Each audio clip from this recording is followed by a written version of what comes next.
교문 앞에 검은 차. 그 앞에 새까만 검은 옷의 남자들. 지민의 얼굴이 하얗게 질렸어요. 엄마, 무서워. 선영이 딸의 손을 꽉 잡았습니다. 707 특임대의 전설이었던 중령 박선영. 그녀의 눈빛이 날카롭게 변했습니다. 제 딸에게 무슨 용건이죠? 태준의 표정이 식었죠. 경고했을 텐데 애가 피곤하게 만드네. 긴 말 안 합니다. 물러나 주시죠. 선영의 목소리는 차가웠습니다. 뭐 아줌마 주제에 뭘 믿고 이래? 태준이 소리쳤어요. 순간 선영이 한 걸음 다가섰습니다. 태준과의 거리가 1미터. 특수부대원에게는 충분한 거리였죠. 그때 태준은 이상한 느낌을 받았습니다. 이 여자의 눈빛이 보통이 아니었기 때문이죠. 마치 전장에서 수없이 죽음을 넘나든 전사의 눈빛 같았죠. 이 일촉즉발의 상황이 어떻게 될지. 707 특전사였던 그녀가 지금은 엄마로서 어떻게 이 어려움들을 풀어낼지 끝까지 함께 해주세요. 아침 햇살이 교실 창문을 비추고 있었습니다. 지민은 언제나처럼 가장 먼저 교실에 도착했죠. 17살 고등학교 2학년 전교 10등 안에 드는 우등생이었어요. 친구들은 지민을 모범생이라고 불렀습니다. 늘 밝게 웃고 누구에게나 친절했으니까요. 하지만 오늘은 달랐습니다. 교실 문을 열자마자 지민의 얼굴이 굳어졌어요. 책상 위에 검은 봉투가 놓여 있었습니다. 손이 떨렸죠. 벌써 세 번째였어요. 봉투 안에는 항상 같은 내용의 쪽지가 들어 있었습니다. 이번 달도 20만 원.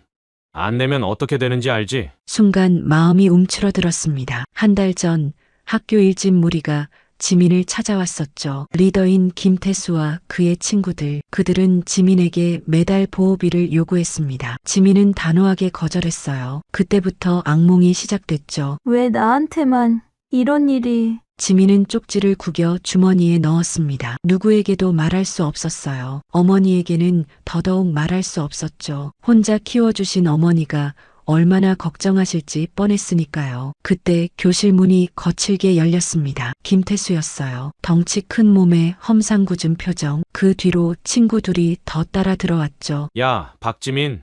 봉투 확인했냐?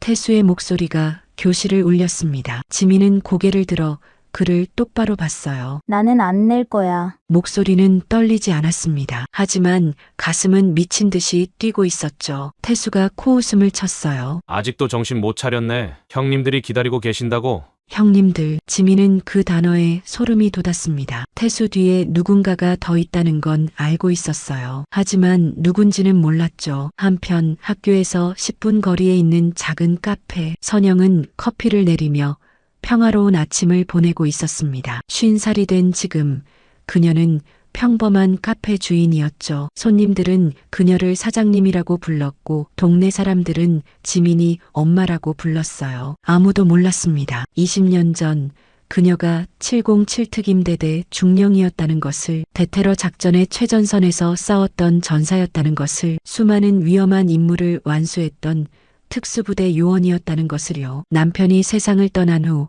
선영은 과거를 완전히 묻었습니다. 딸 지민에게는 그저 군대에서 일했었어라고만 말했죠. 더 이상의 설명은 없었어요. 평범하게 살자. 지민이를 위해서. 그것이 선영의 다짐이었습니다. 하지만 오늘따라 왠지 불안한 기분이 들었어요. 모성 본능이라고 해야 할까요? 뭔가 지민에게 일이 생긴 것 같은 느낌이었죠. 학교로 돌아가 봅시다. 점심시간 지민은 담임 선생님을 찾아갔어요. 더 이상 혼자서는 감당할 수 없었습니다. 손에는 그동안 받았던 협박 쪽지들이 들려 있었죠. 선생님, 저 할 말이 있어요. 담임 선생님인 이 선생님은 지민의 표정을 보고 심상치 않음을 느꼈습니다. 지민아, 무슨 일이니?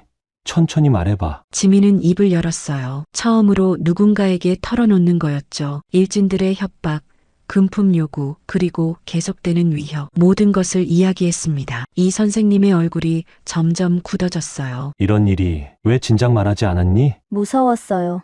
그리고 엄마한테 걱정 끼치고 싶지 않았어요. 눈물이 흘렀습니다. 지민은 급하게 눈물을 닦았죠. 이 선생님이 지민의 어깨를 다독였어요. 잘 말해줬어. 선생님이 해결할게. 학교폭력위원회를 열어야겠다. 그날 오후 긴급회의가 열렸습니다. 교장 선생님, 교감 선생님, 그리고 몇몇 선생님들이 모였죠. 지민의 증언과 증거들을 검토했습니다. 그런데 조사를 하면 할수록 이상한 점들이 발견됐어요. 김태수 학생이 최근에 비싼 옷을 입고 다닌다는 제보가 있었습니다. 다른 학교에서도 비슷한 일이 있다고 하네요.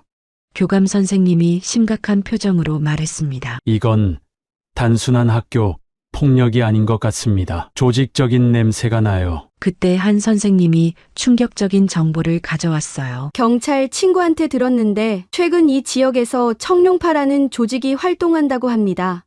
청소년들한테서 돈을 걷어들이는.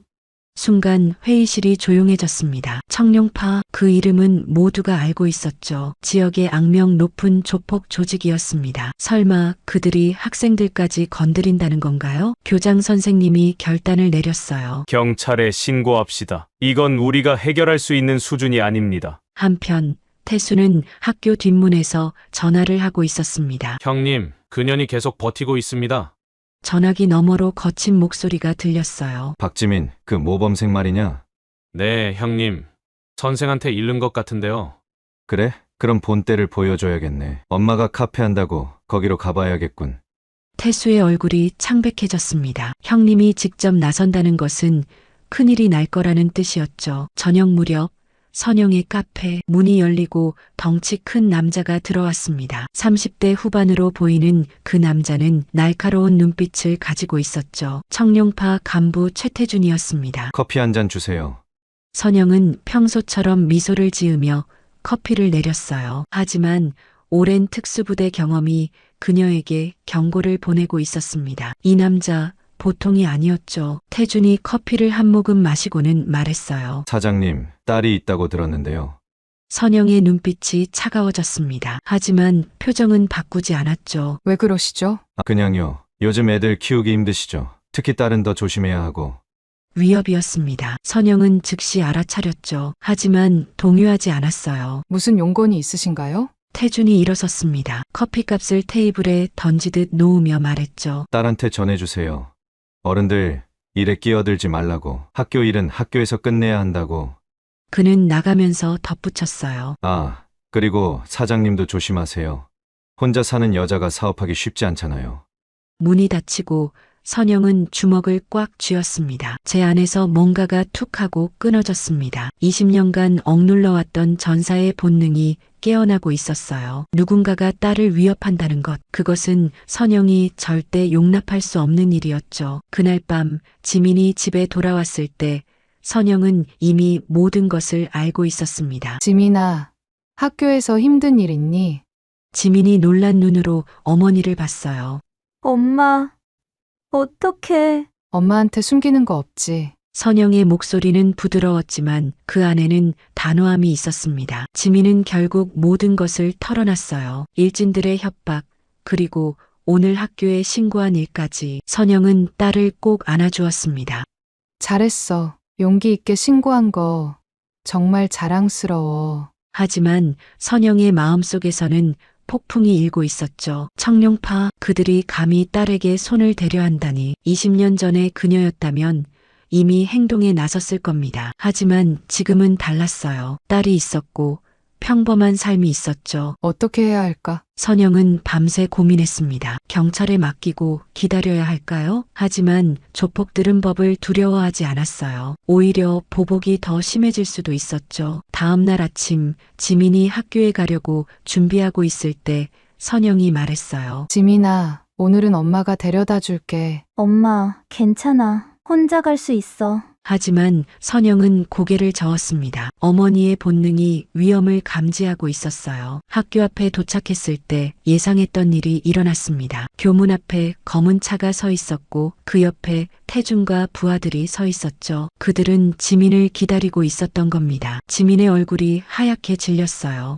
엄마, 선영이 딸의 손을 꽉 잡았습니다. 그리고 차에서 내렸죠. 707 특임대대 중령이었던 박선영. 그녀의 눈빛이 날카롭게 변했습니다. 제 딸에게 무슨 용건이 있으신가요? 태준이 비웃었어요. 어제 경고했잖아요.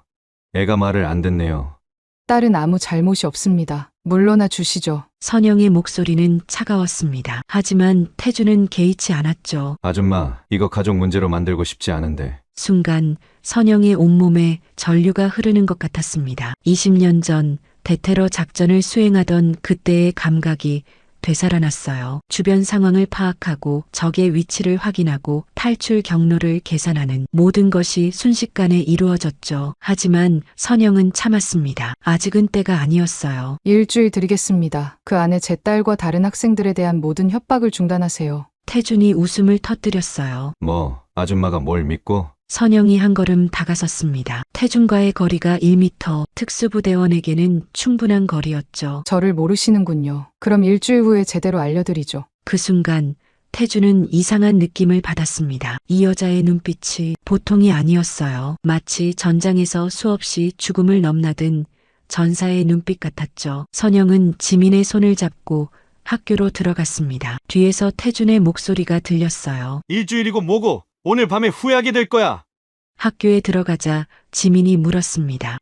엄마, 괜찮아? 선영이 딸을 보며 미소 지었어요. 하지만 그 미소 뒤에는 결연한 의지가 있었죠. 걱정하지 마. 엄마가 다 해결할게. 그날 선영은 오랜만에 집 지하실로 내려갔습니다. 먼지 쌓인 상자를 열자 20년 전의 기억이 되살아났어요. 707 특임대대 휘장, 훈련 일지, 그리고 각종 전술 교본들 모두 과거에 묻어두려 했던 것들이었죠. 미안해, 지민아. 엄마가 평범한 엄마가 되어주지 못해서. 선영은 결심했습니다. 더 이상 도망치지 않기로, 딸을 지키기 위해, 그리고 다른 아이들을 지키기 위해 싸우기로. 밤이 깊어갔습니다. 청룡파 사무실에서는 태준이 부하들과 회의를 하고 있었어요. 오늘 밤 그 카페에 가서 본때를 보여주자. 부하들이 고개를 끄덕였습니다. 그들은 아직 몰랐죠. 자신들이 누구와 맞서게 될지를. 선영은 창밖을 바라보며 전화기를 들었습니다. 여보세요? 나야. 응, 박선영. 오랜만이네. 전화 너머로 놀란 목소리가 들렸어요. 선영이? 707 박선영. 살아있었구나. 도움이 필요해. 청룡파라는 조직 알아? 알지. 최근에 말썽이 많던데. 설마. 내 딸이 연관됐어. 그리고 다른 아이들도. 전화 너머로 한숨소리가 들렸습니다. 알았어. 내가 할 수 있는 건 다 돕겠어.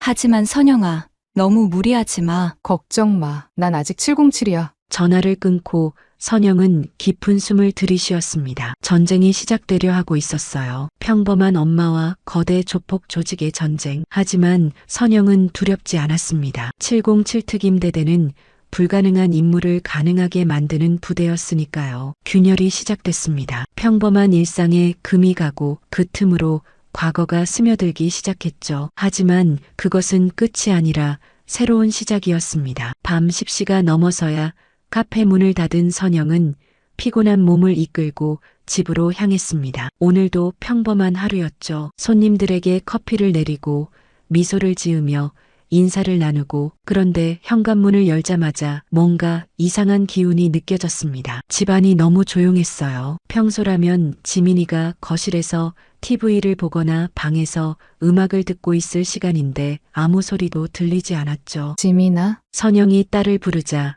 방문이 살짝 열리더니 지민이가 창백한 얼굴로 나왔습니다. 엄마, 와보실래요? 지민이의 목소리가 떨리고 있었어요. 순간 선영의 가슴이 쿵 내려앉았습니다. 딸의 방에 들어가자 책상 위에 검은 봉투 하나가 놓여 있었죠. 봉투 안에는 사진 몇 장과 메모가 들어 있었습니다. 사진 속에는 지민이가 있었어요. 학교 가는 길, 학원 가는 길, 심지어 친구들과 편의점에서 라면을 먹는 모습까지 누군가 계속 따라다니며 찍은 것이 분명했죠. 메모에는 짧은 문장이 적혀 있었습니다. 신고 취하하지 않으면 더 큰 일이 생길 것이다. 청룡파. 선영의 손이 미세하게 떨렸어요. 하지만 그것은 두려움 때문이 아니었습니다. 분노 때문이었죠. 엄마, 이 사람들이 누구예요? 청룡파가 뭐예요?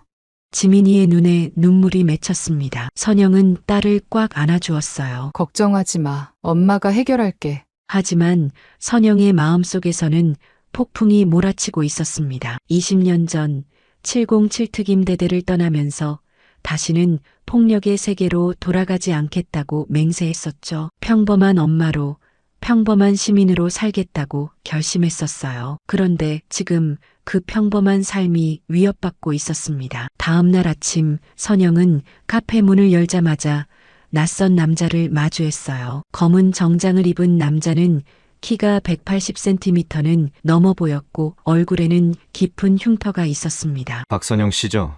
남자의 목소리는 낮고 거칠었어요. 누구시죠? 최태준이라고 합니다. 청룡파에서 일하고 있죠. 최태준, 그 이름을 듣는 순간 선영의 몸이 본능적으로 긴장했습니다. 707 특임대대에서 받은 훈련이 20년이 지난 지금도 몸에 남아 있었던 거죠. 무슨 일로 오셨나요? 선영은 최대한 침착하게 물었습니다. 따님이 우리 아이들을 경찰에 신고했더군요. 그것 때문에 우리 사업에 차질이 생겼습니다. 태준은 카페 안으로 들어오며 말했어요. 그의 뒤를 따라 덩치 큰 남자 둘이 더 들어왔죠. 사업이라뇨? 아이들한테 돈을 뺏는 게 사업인가요? 선영의 목소리에 날이 섰습니다. 태준이 피식 웃었어요. 세상 물정을 모르시는군요. 이게 다 시스템이에요. 우리가 관리하지 않으면 더 큰 문제가 생긴다고요. 그래서 원하는 게 뭐죠? 간단해요. 신고를 취하하고 우리가 입은 손해 500만 원을 배상하면 됩니다. 일주일 시간을 드릴게요. 순간 선영의 안에서 뭔가가 툭 하고 끊어지는 소리가 들렸습니다. 20년간 꾹꾹 눌러두었던 전사의 본능이 꿈틀거리기 시작했죠. 하지만 선영은 꾹 참았어요. 아직은 때가 아니었습니다. 시간을 좀 주세요.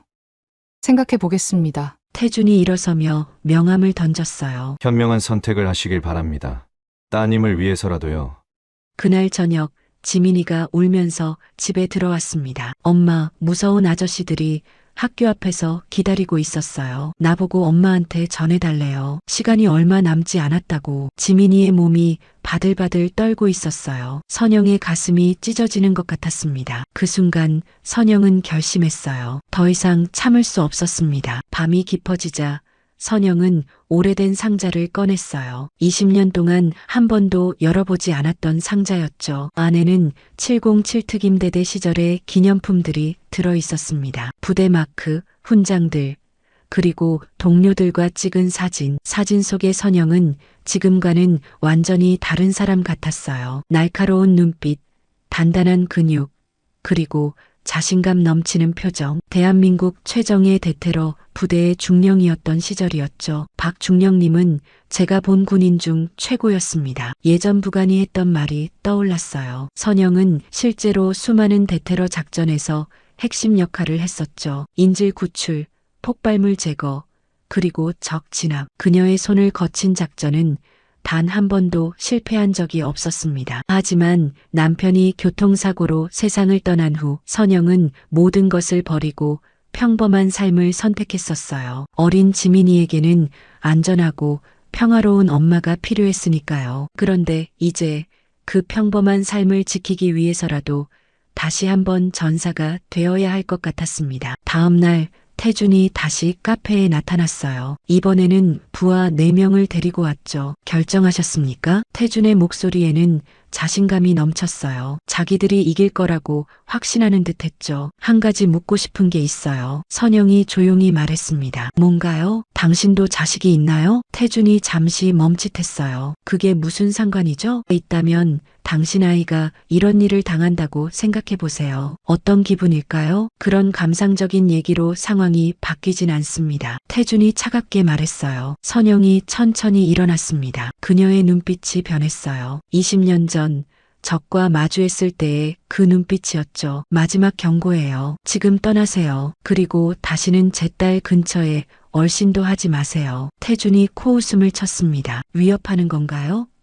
우리가 누군지 아시고 저도 제가 누군지 말씀드릴까요? 선영의 목소리가 얼음처럼 차가워졌어요. 707 특임대대 출신, 대테러 작전 전문가, 전직 중령 박선영입니다. 카페 안의 공기가 순간 얼어붙었습니다. 태준의 얼굴에서 자신감이 사라졌어요. 하지만 그것도 잠시. 태준이 다시 으스대기 시작했죠. 그래서 지금은 그저 카페 주인일 뿐이잖아요. 예전에 뭘 했든 지금 우리를 어떻게 할 건데요? 선영이 한 걸음 앞으로 나아갔습니다. 정말 알고 싶으세요? 그 순간 선영의 전신에서 뿜어져 나오는 기운이 카페를 가득 채웠어요. 20년 동안 잠들어 있던 전사의 본능이 깨어나고 있었습니다. 태준과 부하들이 본능적으로 뒤로 물러났어요. 그들도 느꼈던 거죠. 눈앞의 여자가 평범한 카페 주인이 아니라는 것을. 일주일 뒤에 다시 오겠습니다. 그때까지 현명한 결정을 내리시길. 태준이 서둘러 카페를 나가며 말했어요. 하지만 그의 목소리에는 더 이상 자신감이 없었죠. 그들이 떠난 후 선영은 깊은 한숨을 내쉬었습니다. 전쟁이 시작된 것이었어요. 하지만 이번에는 국가를 위한 전쟁이 아니었죠. 딸을 지키기 위한 엄마의 전쟁이었습니다. 그날 밤 선영은 오랜만에 몸을 풀었어요. 근력 운동, 격투 기술, 그리고 전술 동작들. 20년이 지났지만 몸은 여전히 기억하고 있었죠. 지민이가 방에서 나와 엄마를 봤어요. 엄마, 뭐 하세요? 운동하는 거야. 건강해야 너를 지킬 수 있으니까. 지민이가 엄마를 꼭 안았습니다. 엄마, 미안해요. 제가 신고해서 이런 일이. 아니야, 지민아. 내가 옳은 일을 한 거야. 엄마가 자랑스러워. 선영은 딸의 머리를 쓰다듬었어요. 그리고 마음속으로 다짐했죠. 누구도 내 딸을 건드릴 수 없어. 설령 그것이 조직 폭력배든 그 누구든. 일주일의 시간이 흐르고 있었습니다. 결전의 날이 다가오고 있었어요. 선영의 심장이 쿵쿵 뛰었어요. 창문 너머로 보이는 검은 승용차. 그 안에서 내리는 5명의 남자들. 최태준의 차갑게 일그러진 얼굴이 거리에서도 선명하게 보였어요. 엄마, 저 사람들이 누구예요? 지민의 떨리는 목소리가 선영의 가슴을 찔렀어요. 딸의 얼굴이 하얗게 질려 있었죠. 선영은 깊게 숨을 들이마셨어요. 20년 동안 봉인해 두었던 기억들이 한순간에 되살아났어요. 707 특임대에서의 훈련, 대테러 작전, 적을 무력화하는 수십 가지 방법들. 지민아, 내 방으로 가서 문을 잠그고 있어. 하지만 엄마, 지금 당장. 선영의 목소리에는 20년 전의 냉정함이 되살아나 있었어요. 지민이 놀란 눈빛으로 계단을 올라갔어요. 쾅쾅쾅. 현관문을 거칠게 두드리는 소리가 집안을 울렸어요. 박선영, 나와. 오늘 확실히 정리하자고. 최태준의 목소리가 거칠었어요. 선영은 현관으로 걸어가며 손목을 돌렸어요. 관절이 딱딱 소리를 냈죠. 문을 열자 최태준이 비웃는 얼굴로 서 있었어요. 뒤에는 덩치 큰 조직원 4명이 줄지어 서 있었죠. 안녕하세요, 아주머니. 약속 시간이에요. 최태준이 선영을 밀치며 집 안으로 들어왔어요. 다른 조직원들도 따라 들어오더니 거실을 둘러보았어요. 딸은 어디 있어요? 데려와요. 앞으로 어떻게 살지 확실히 정리해야겠어요. 선영의 주먹이 저절로 쥐어졌어요. 목덜미에 차가운 기운이 올라왔죠. 제 딸에게는 손대지 마세요. 아이고, 무서워라. 그런데 아주머니가 뭘 할 수 있는데요? 최태준이 코웃음을 쳤어요. 그 순간 계단에서 발소리가 들렸어요. 엄마, 괜찮아요? 지민이 불안한 얼굴로 계단 위에서 내려다보고 있었어요. 최태준의 눈이 번뜩였어요. 오, 문제의 그 딸이네요. 내려와요, 예쁜 아가씨. 지민이 무서워하며 한 걸음씩 내려왔어요. 선영의 가슴이 터질 것 같았어요. 자, 이제 가족회의를 해볼까요? 최태준이 지민의 팔을 향해 손을 뻗었어요. 그 순간이었어요. 선영의 몸이 번개처럼 움직였어요. 20년간 잠들어 있던 707 특임대의 본능이 폭발했죠. 최태준의 손목을 정확히 잡아 비틀었어요. 아! 최태준이 비명을 지르며 무릎을 꿇었어요. 선영의 시간이 느려진 것 같았어요. 주변의 모든 것이 선명하게 보였죠. 오른쪽 조직원의 주먹이 날아오는 궤적. 왼쪽 남자가 품에서 꺼내는 칼의 반짝임. 선영은 최태준의 팔을 이용해 오른쪽 남자를 넘어뜨렸어요. 동시에 뒷발로 왼쪽 남자의 정강이를 찼죠. 으악! 두 명이 동시에 바닥에 쓰러졌어요. 뒤에 서 있던 조직원 하나가 선영의 등을 향해 달려들었어요. 선영은 몸을 돌리며 그의 팔을 잡았어요. 어깨 너머로 던져버렸죠. 쿵! 거실 테이블이 부서지는 소리가 났어요. 마지막 남자가 떨리는 손으로 칼을 꺼냈어요. 가만히 서. 꼼짝 마. 선영이 차갑게 웃었어요. 20년 만에 되찾은 자신감이 온몸에 흘렀어요. 그 칼 제대로 줄 줄 알기나 해요? 선영이 한 걸음 다가갔어요. 남자가 칼을 휘둘렀지만 선영은 이미 그의 옆으로 돌아가 있었어요. 손날로 그의 손목을 정확히 쳤어요. 칼이 바닥에 떨어졌죠. 5분도 안 되어 거실 바닥에는 5명이 모두 쓰러져 있었어요. 선영이 떨어진 칼을 주워들었어요. 최태준의 목에 가져다 댔죠. 707특임대 중령 출신 박선영입니다. 최태준의 얼굴이 새파랗게 질렸어요. 707특임대요? 청룡파 최태준. 나이 38세. 서울 금천국어주. 아들 최민호 고등학교 1학년. 선영이 냉정하게 말했어요. 최태준이 벌벌 떨기 시작했어요. 어떻게 그걸? 당신들이 누군지, 뭘 하는지 다 알고 있어요. 어디 사는지, 가족이 누군지도요. 선영이 칼날을 조금 더 가까이 댔어요. 제 딸에게 다시 한 번이라도 접근하면 그때는 이렇게 대화로 끝나지 않을 거예요. 죄송합니다. 정말 몰랐어요. 최태준이 울먹이며 빌었어요. 선영이 칼을 내려놓고 휴대폰을 꺼냈어요. 경찰에 신고할 거예요. 당신들은 주거침입죄로 처벌받겠죠. 제발 용서해 주세요. 다시는 안 그럴게요. 선영은 계단 위를 올려다봤어요. 지민이 놀란 눈으로 어머니를 바라보고 있었어요. 엄마, 정말 대단해요.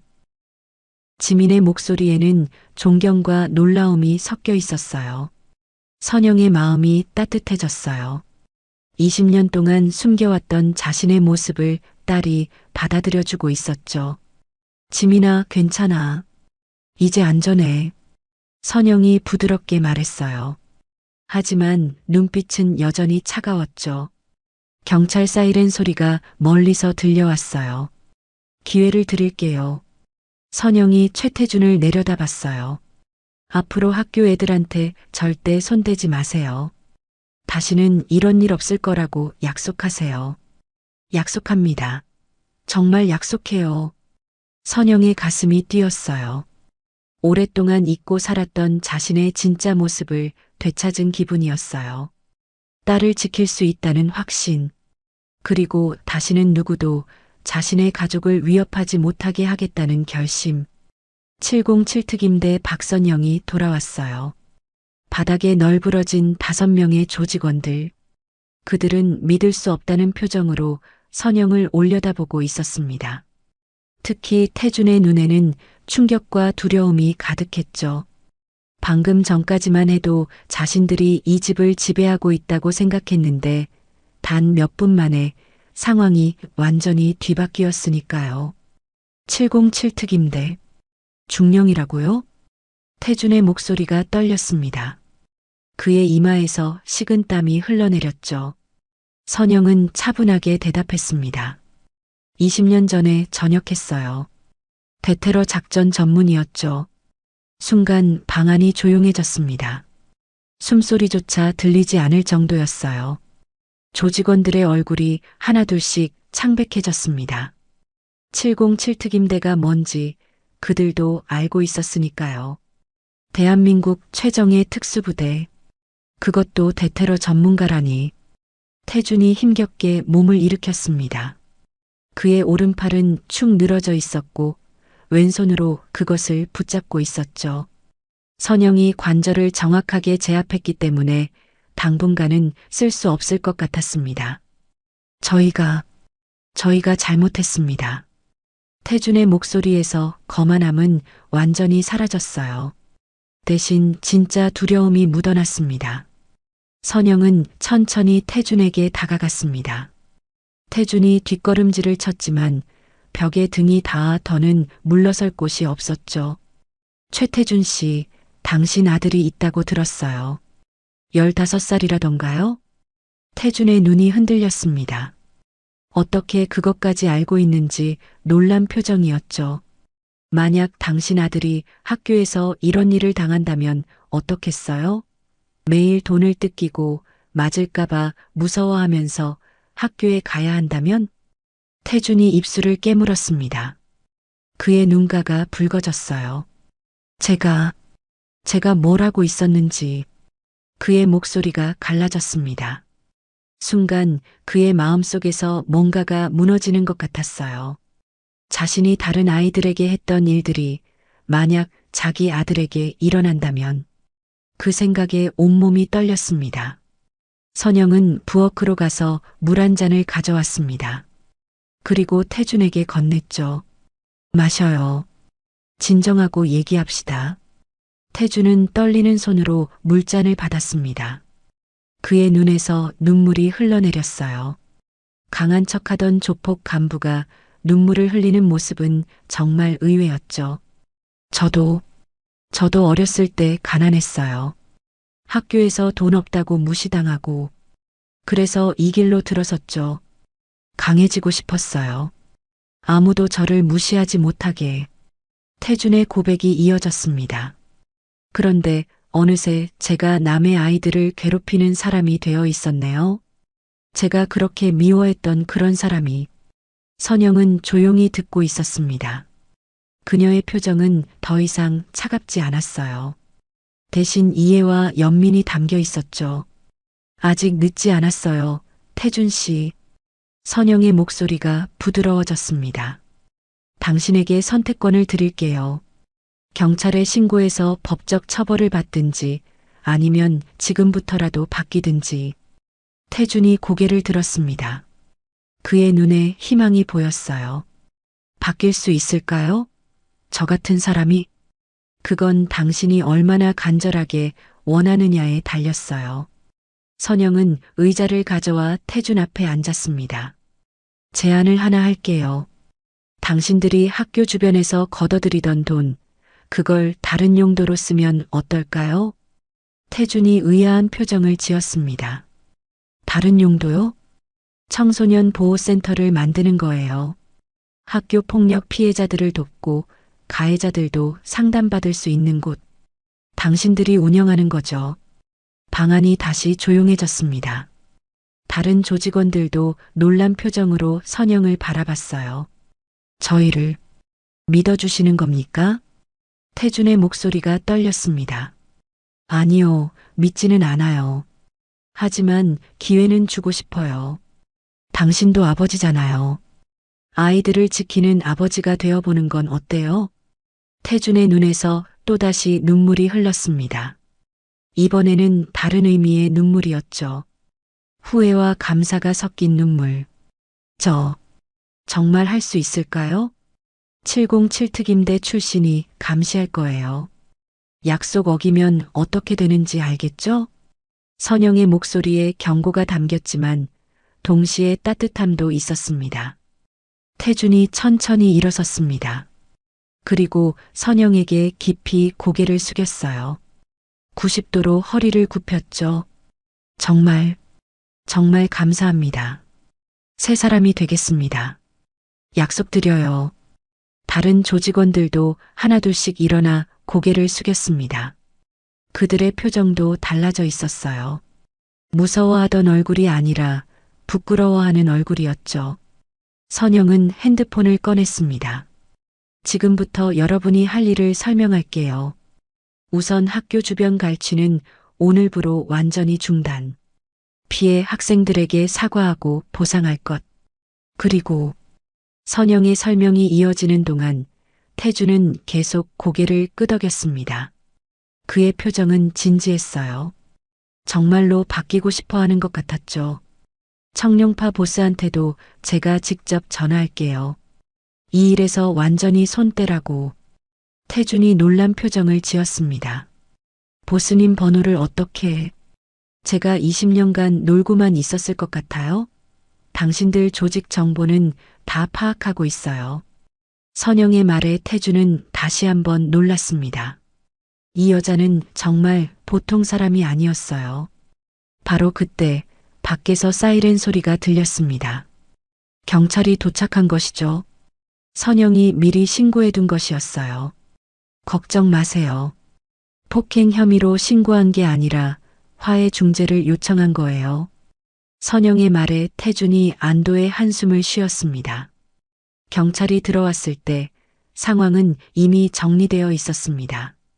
선영이 차분하게 상황을 설명했고 태준도 자신들의 잘못을 인정했어요. 앞으로 청소년 보호 활동을 하기로 합의했습니다.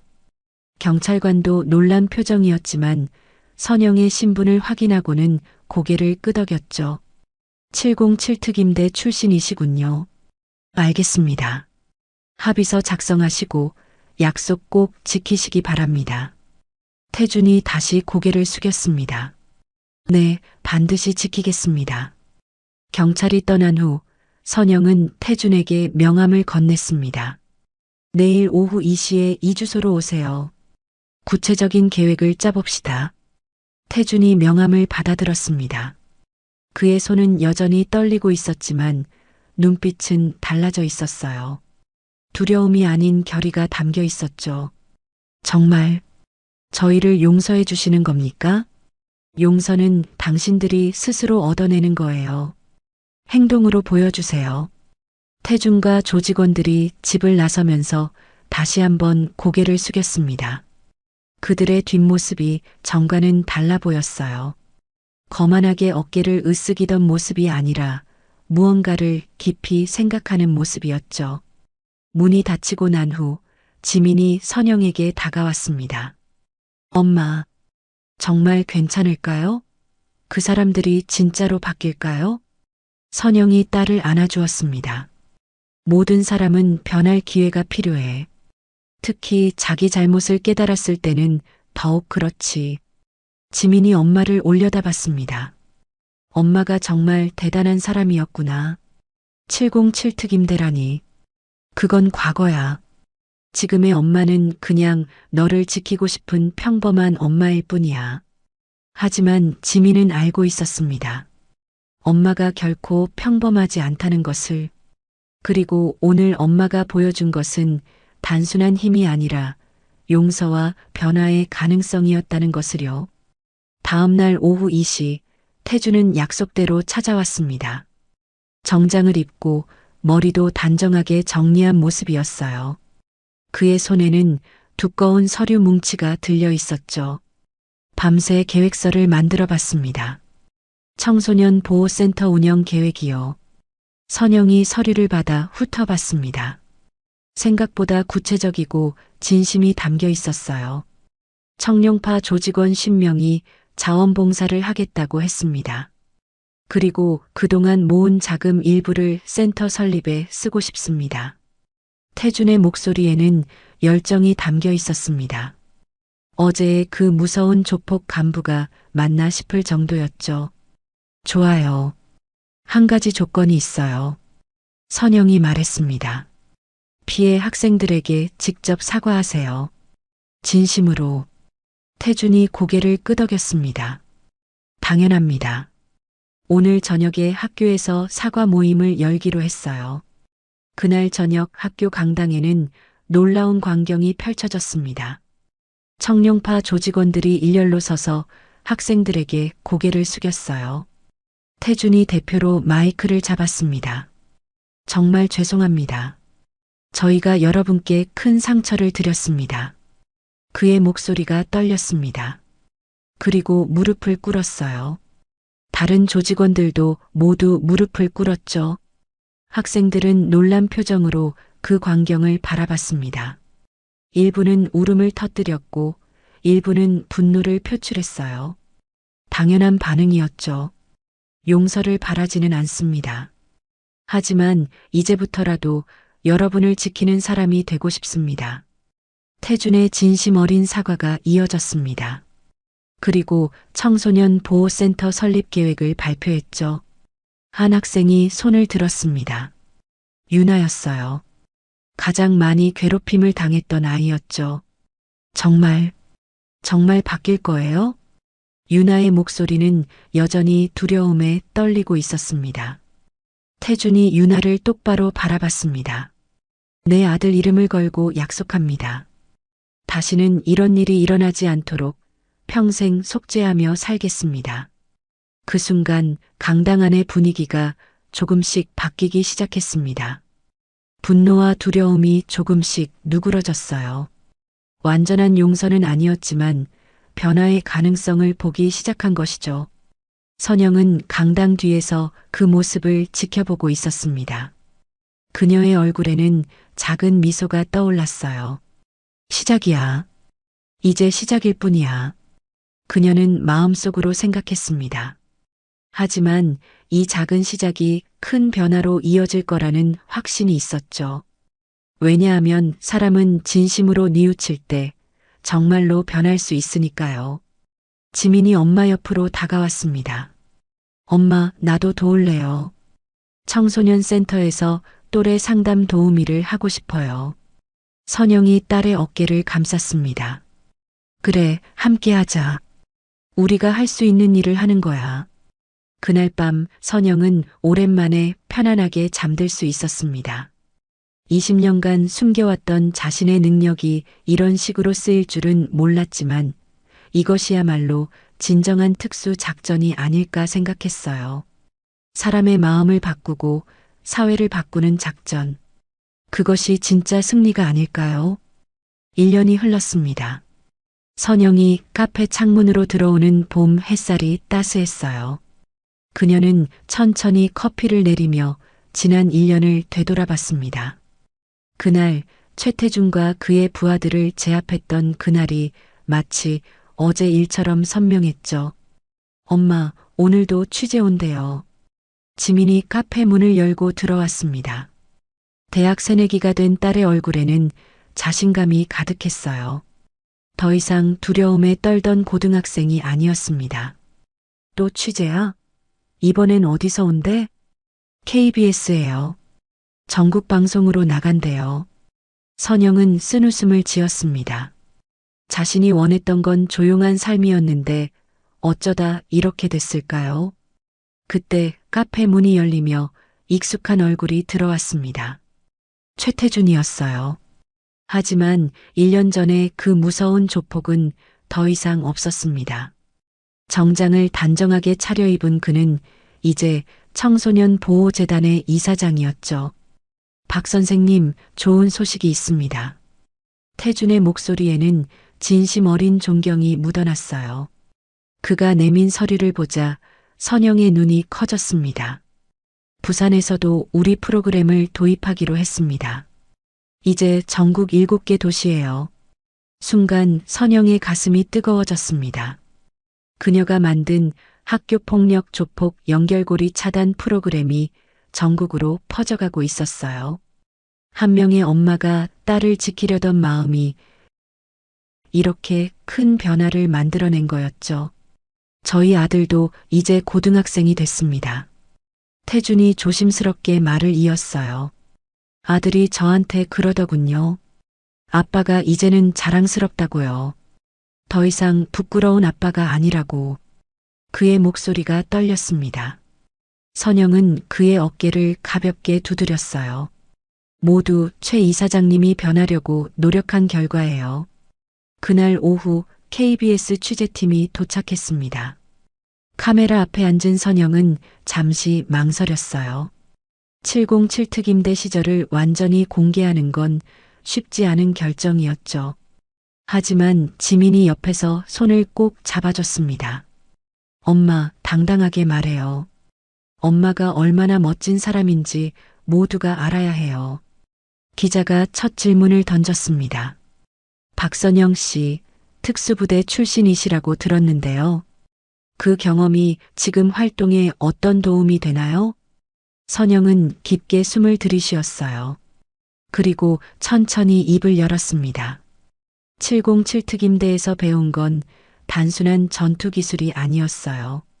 진짜 힘은 누군가를 제압하는 게 아니라 보호하는 데서 나온다는 걸 배웠죠. 그녀의 목소리는 차분했지만 단호했습니다. 제가 최태준 씨를 제압했을 때 저는 그를 적으로 보지 않았어요. 길을 잃은 또 다른 부모로 봤습니다. 그래서 손을 내밀 수 있었죠. 취재가 끝난 후 한 통의 전화가 왔어요. 교육부 장관이었습니다.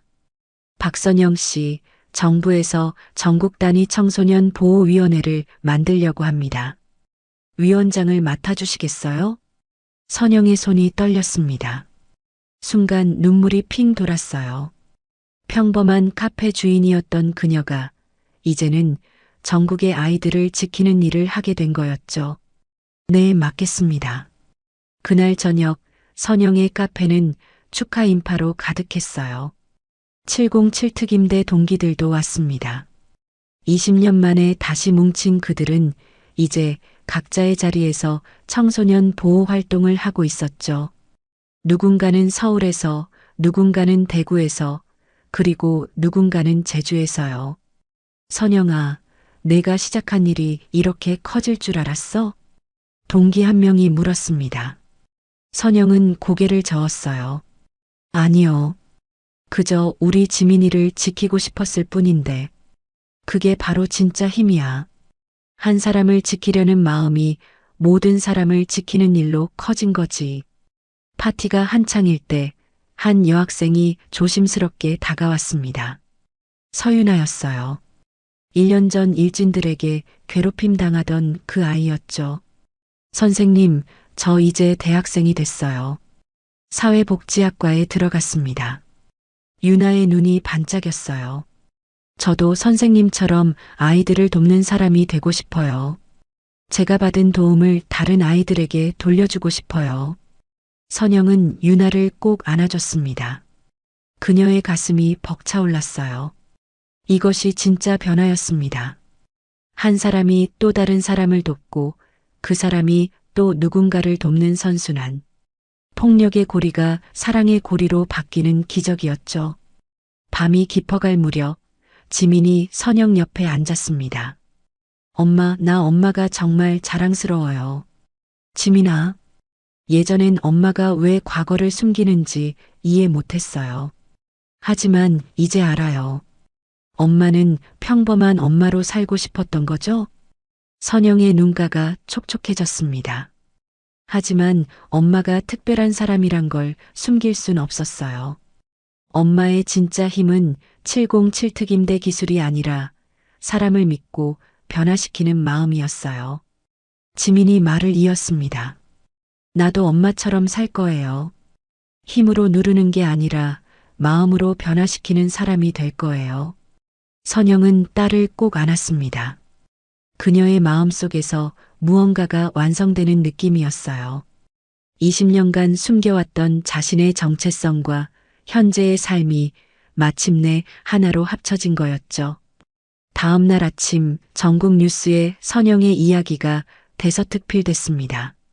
707 특임대 출신 엄마 전국 청소년을 지키다. 기사를 본 전국의 부모들이 연락해 왔어요. 자신들의 지역에도 이런 프로그램이 필요하다고 도움을 요청하는 목소리들이었죠. 그중 한 통의 전화가 특별했습니다. 저는 강원도에서 혼자 아들을 키우는 엄마예요. 우리 아이도 학교 폭력에 시달리고 있는데 우리 동네에는 박선영 같은 분이 없어서. 전화기 너머로 울먹이는 목소리가 들렸어요. 선영의 가슴이 아팠습니다. 전국 곳곳에 아직도 도움이 필요한 아이들이 있었죠. 걱정 마세요. 제가 곧 강원도에도 프로그램을 만들겠습니다. 아이가 안전하게 학교 다닐 수 있도록 도와드릴게요. 정말요? 정말 와주실 거예요? 네, 약속합니다. 전화를 끊고 선영은 결심했습니다. 이제는 더 이상 숨지 않겠다고. 자신의 능력과 경험을 필요한 모든 곳에 나누겠다고요. 한 달 후 선영은 전국 순회를 시작했습니다. 강원도, 전라도, 경상도, 충청도. 그녀가 가는 곳마다 변화가 일어났어요. 조폭들이 청소년 보호자로 변하고 일진들이 또래 상담사가 되고 피해 학생들이 당당한 청소년으로 성장했죠.